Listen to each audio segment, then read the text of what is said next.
Hi guys, welcome back to my channel. Today I'm going to show you how you can add a signature and in a Google Docs. So you can start a new document in a Google Docs, and for example you want to add your signature here. Just click on Insert and Drawing. You can click New One. So here there is some tools here. You can use this align tools. You can click it and use the scribble one. Here you can draw your signature here.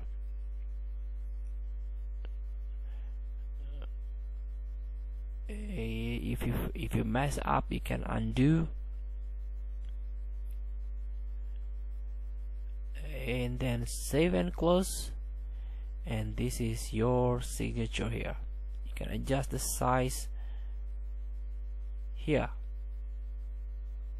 You can adjust the position and margin, and you can re-edit it again here.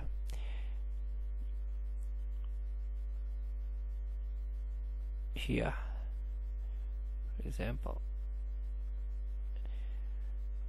So it is done. This is how you can add a signature. Just click on Insert and draw your own signature on Google Documents or Google Docs. Thank you for watching. Don't forget to comment, like, and subscribe, and also click the button below. See you in the next video.